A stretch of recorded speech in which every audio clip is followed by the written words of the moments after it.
From allergies to zinc deficiencies, hangry to hay fever, we provide easy-to-absorb information to improve your health. It sounds like health on Texas A&M Health Talk.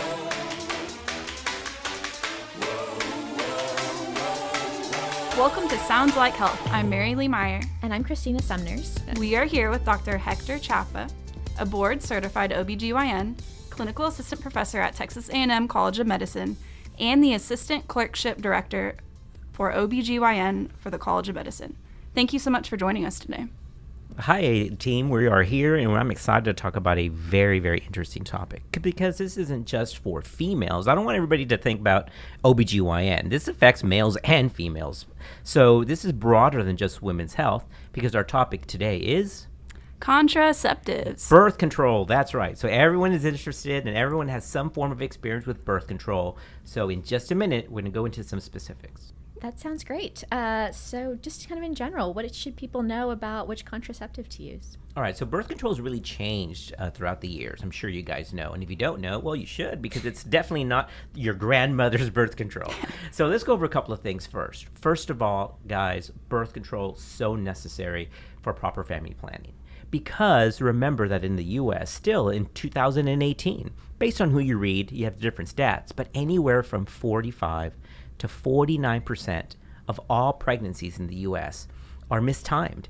Now, I didn't say undesired. We just said not planned, not timed well.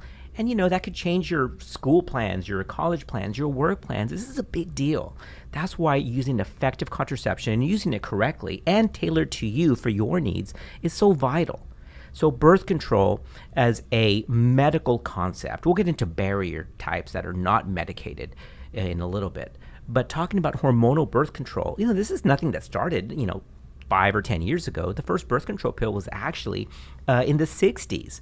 And that birth control pill, had some issues, as things do initially when they first come out. And some of those myths and some of those precautions are still lingering today, although they shouldn't. So let me clear that up real quick. One of the first birth control pills that came out was called Mestranol. Can't get it anymore. It's obsolete. But in the 60s, the amount of estrogen, which is one of the hormones in birth control pills taken by mouth, was literally about 3 or 4 times the amount that's found in birth control pills today. So what happened? Some women had strokes, heart attacks. Some women had blood clots. And we're still having to deal with that bad representation of the pill even now in 2018. So let me talk everybody off the ledge. Those risks are still possible, but they're really, really rare because, once again, this is not your grandmother's birth control pill. You mentioned a little bit about the different kinds, barrier methods versus. Yeah. Can you tell us kind of a little bit more about? Sure. So, guys, as main categories, let's put this into perspective. So, if you're a young woman, if you're a young man, if you are an older woman, an older male, this still applies because you have to have this conversation to pick what's right for you. So, let's do the general categories. First of all, we have non-medical birth control, right? So what is that? Well, those are things like barriers. Of course, men know condoms, but you all know that there's actually a female condom out there, and that's over the counter. Like, well, what the heck is a female condom? Well, you got to Google that because you can't have any visual on a podcast. But there's a female condom, and that there's advantages and disadvantages for both. But used appropriately, great for birth control, and also, of course, a great protector against sexually transmitted infection. All right, so that's barrier. Then we have medicated types, and the medicated types are a variety from the pill, of course, has to be taken daily. For women, there's a patch that can be applied every week. There's actually an approach that has estrogen and progesterone, the same hormones in all birth control, that can be placed in the vagina, and that can actually stay in for 3 weeks. There's also an injection called Depo-Provera, but that only has one kind of hormone in it called a progestin.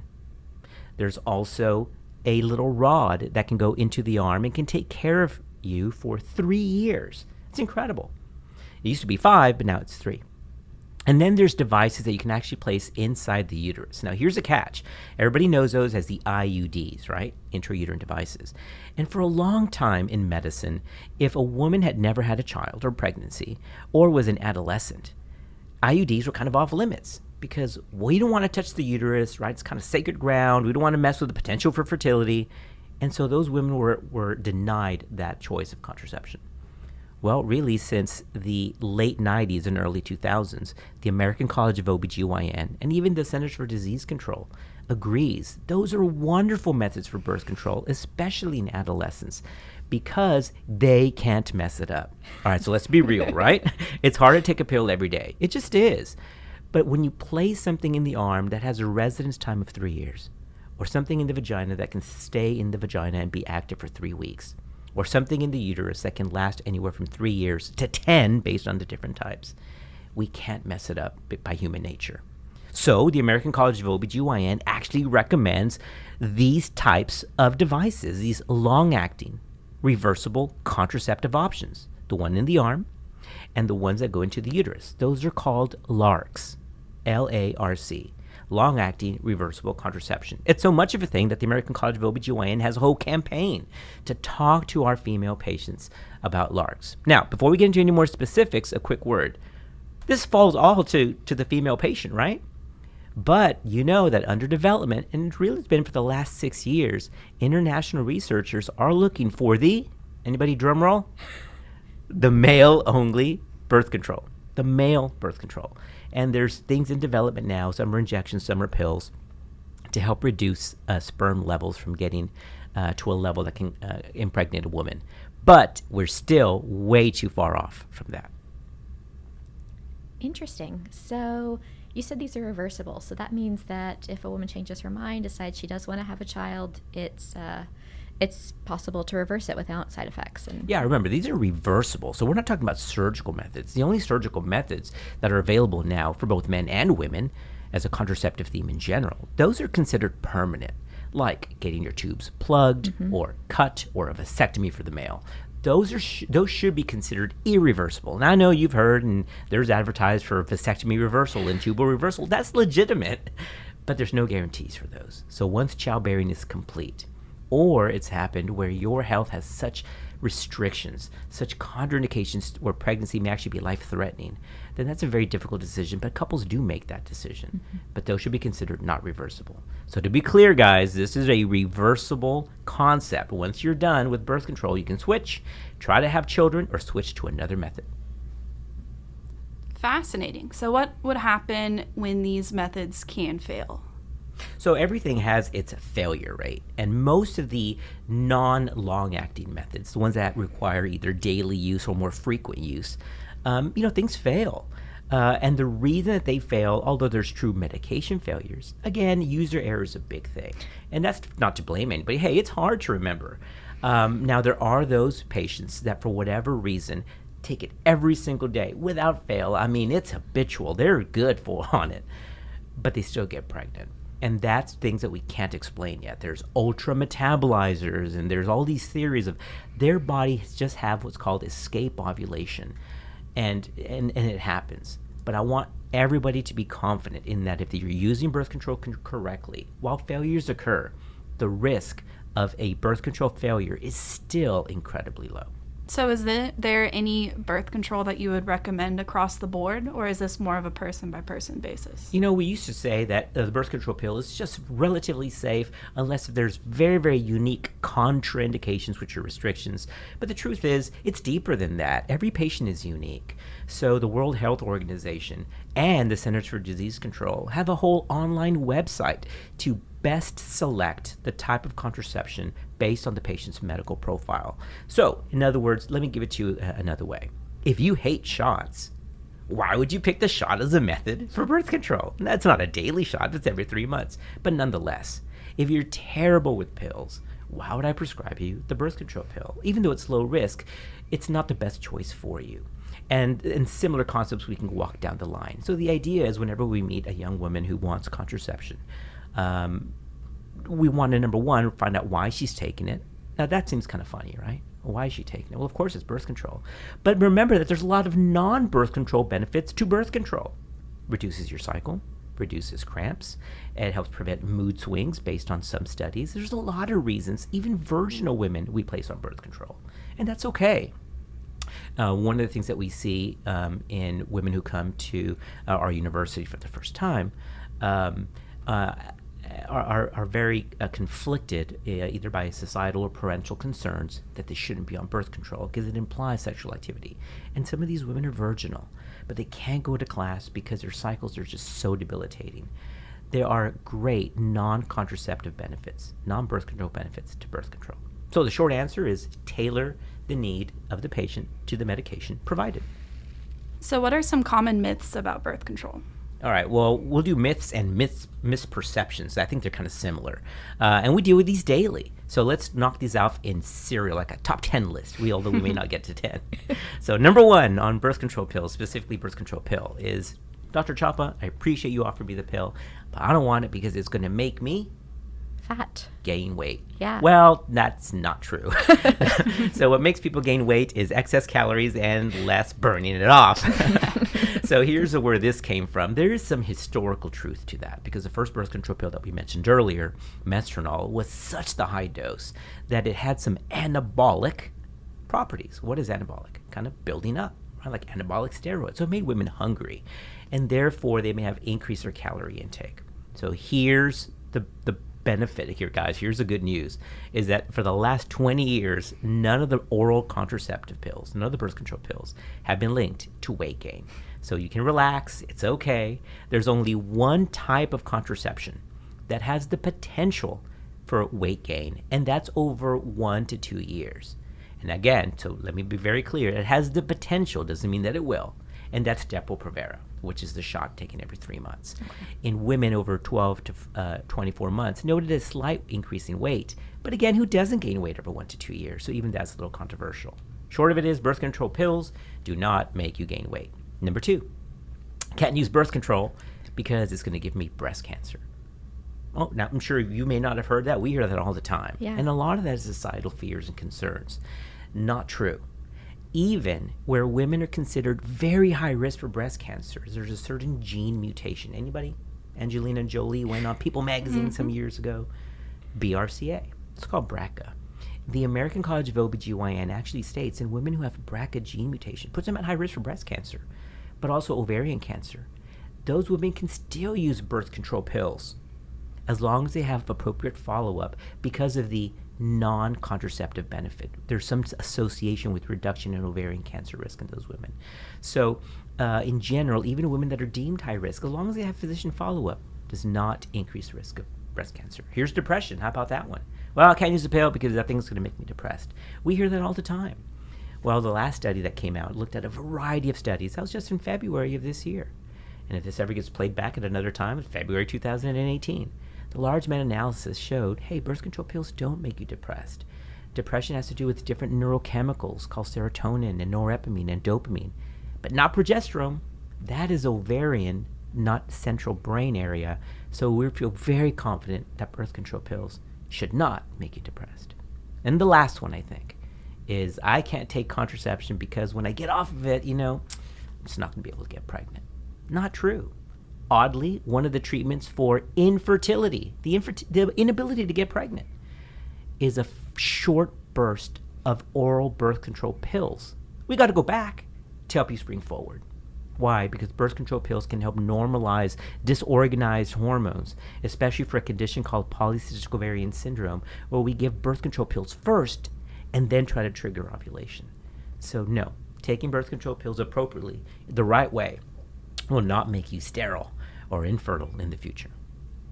Fascinating. What are some myths and misperceptions about some of these other types of contraception, the intrauterine, for example? Well, one of the myths, actually, again, as always, right, some myth is always based in some truth. Sure. And the idea of the IUD and becoming sterile if it's used, especially in a young girl, really does stem back to some truth. So in the 70s, there was a very famous kind of IUD, no longer available. It's dead, buried, no longer to be found, called Lippies Lube.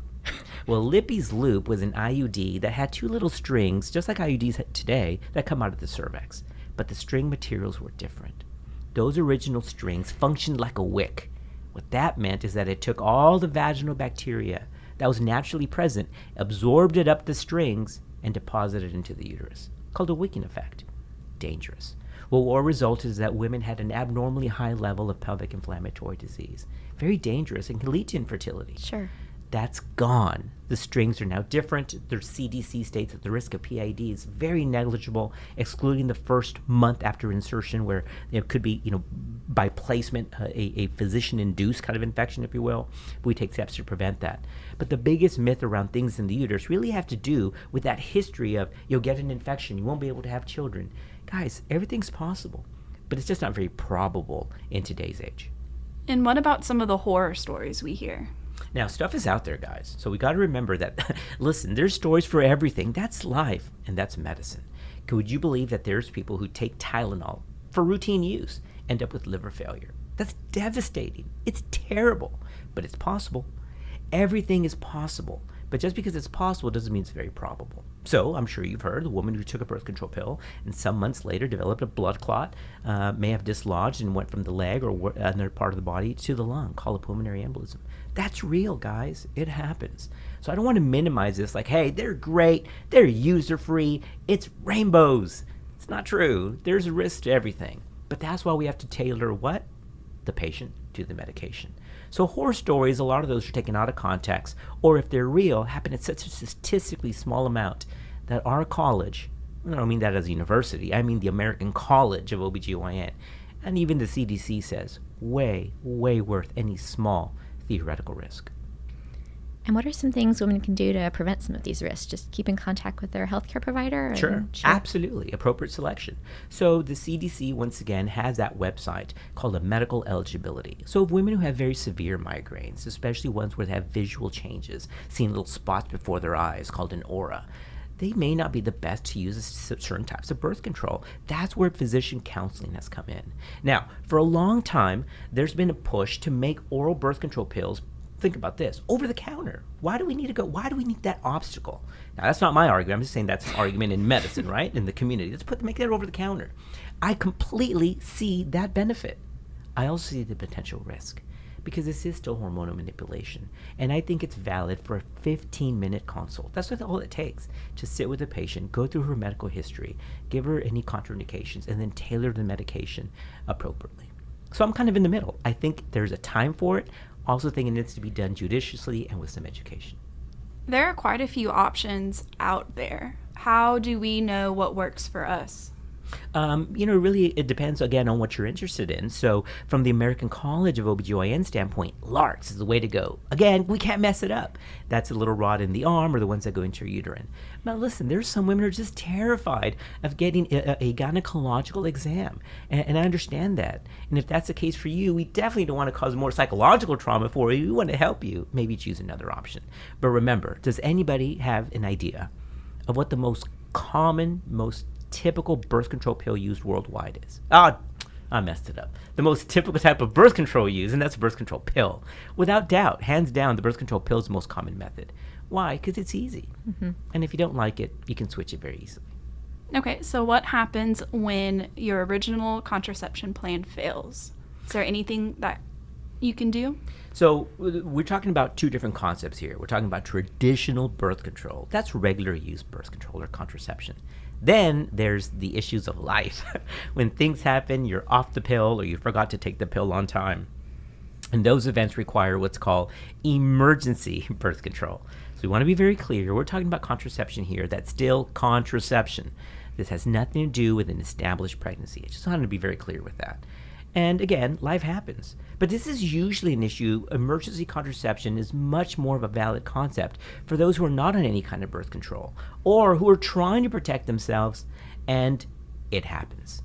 The condom breaks, it slips, it falls, or whatever your scenario it can evolve to include. Because again, life happens. Emergency birth control is valid at this time, but they're all different. So in general, 3 main types, okay? One is the copper T IUD. That can actually be placed in the uterus, as regular birth control can, and is effective up to 5 days, 120 hours, after the event. It's incredible. So the American College of OBGYN actually says that's your most effective birth control. But it requires a physician's visit, a little procedure to place it, and then once you place it, the commitment is that you're going to keep that for the length of the device, right? So some women don't want to make that big commitment. So the IUD, just to knock that out there, is still considered the most effective type of emergency birth control. Now that we've talked about that, now we're left with the 2 types that most people know. the 2 oral types of medication. Now, these are both types of hormonal manipulation, all right? So I hate to say one, which is not an endorsement, every kind of brand, but everybody knows the term Plan B because Plan A failed. So Plan B is the branded name. The generic's called levonorgestrel. And taken within 72 hours is about 89 to 90% effective. Now, that sounds scary, right? Wait a minute, that's not 100? There's nothing 100%. But 89 to 90% is a dramatic reduction in your chance of getting pregnant. So, first of all, let's stop there for a minute. What's the chance of becoming pregnant per cycle anyway? It's actually pretty low. Actually, in a young reproductive age woman up to the age of about 30, the chance of getting pregnant per month is 20%. 20%. It's amazing any of us are here, all right? It's 20% because it's just all of the factors that have to come into play are actually mind-blowing. So the FACOG states that the monthly chance of getting pregnant, the medical term for that is fecundability. You can look that up. Fecundability is only 20%. So if you take a 20% baseline and then you bring it down 89, 90%, that should give you some relief. Now, here's the catch. Birth control pills should be taken emergency birth control should be taken as soon after the act as possible. Because if it's taken within the first 24 hours, it's 95% reduction. Everybody get that? Yep. So take it up to 3 days later for Plan B, but within 24 is your goal. There's another type of emergency birth control that is non-Plan B. It's actually called ulipristal. That's the medication name. The branded name is Ella. And it's one pill that can be taken up to 120 hours. So everybody sitting in their car doing math? That's 5 days. So Plan B is 3 days, Ella, 5 days. It just works differently. That's why one is by prescription, which is Ella, and the other one is over the counter. Because if you use Ella, it actually works against progesterone. So think about that. Plan B is a progesterone, high dose. Plan B, Ella, is an anti-progesterone. Works totally opposite. So we don't want those two mixing. Sure. So quick word, don't take those two together. If you take Plan B one day over the counter and you go to the doctor the next day to be really sure and he gives you Ella, you're going to cancel one of those out. So don't take those two together. All right? So yes, it's very effective. Plan B is within 72 hours, ideally within the first 24. And then Ella gives you a little bit more grace in terms of the calendar because you have 5 days, just like the copper IUD. That makes sense. What will it do if you've been mostly taking your pill on time, but then maybe you miss a day and then you want to make sure and you get the emergency contraceptive? Great. Side effects? Absolutely. No side effects as long as what you said is absolutely correct. What would have been a switch is to say, hey, I'm on regular birth control pills. I missed 2 days. An event happened. We'll call it an event, right? And then I took Ella. Remember, that's an anti-progesterone. But birth control pill has progesterone. That's why the counseling comes in. But if you take an extra dose of progesterone, we just took a little booster. So no, outside of getting some menstrual irregularities, is there any health concerns? No. And if you're off, if you did not use birth control pill correctly or you missed some days, it is worth taking Plan B and then starting your regular oral birth control pills immediately the next day without break. Not the case for Ella, for which you have to wait 5 days to start regular birth control. But for Plan B, take it outside of some menstrual irregularities, well worth the extra protection. And what are the odds, say an event happens and you're interested in one of the options that require a doctor's visit or a doctor's prescription? Are doctors pretty understanding? Listen, there's a couple of things that get you in very quickly to a physician. And without going through all that list, because that's cheating, and I'm not doing that on the podcast, one of those is I need an appointment for emergency birth control. You will get in. Because remember, we're not trying to hinder or make roadblocks. That is a universal standard. They're members of the American College of OBGYN. They're fellows of the board. They're meant to get you in there. We will bump somebody to get you that medicine. That's part of our medical ethics and beneficence. First, do no harm. All right, guys. So again, we've covered a lot of information, and hopefully it's been helpful because contraception, again, is just one of the most common reasons why women go to the gynecologist outside of abnormal bleeding and everyone's favorite, especially on a podcast, vaginal discharge. That's a topic for another day. But it's one of the top 3 reasons women go to the gynecologist is birth control. Birth control has amazing non-birth control benefits. So it's okay to take even if you're not sexually active. But if you are sexually active, Use it as directed, appropriately selected for you. And it's a great way to time and plan pregnancies. Remember, 45 to 49% of pregnancies in the U.S. are just mistimed. It shouldn't be when we have the availability for all these medications. And for those times when life happens, there's always emergency backup. Well, it's really good to know that if, plan A fails, there are other options out there for contraception. Well, awesome, Dr. Chapa. Thanks for teaching us about well-timed events and how contraceptives play a role in them. And this wraps up this episode of Sounds Like Health.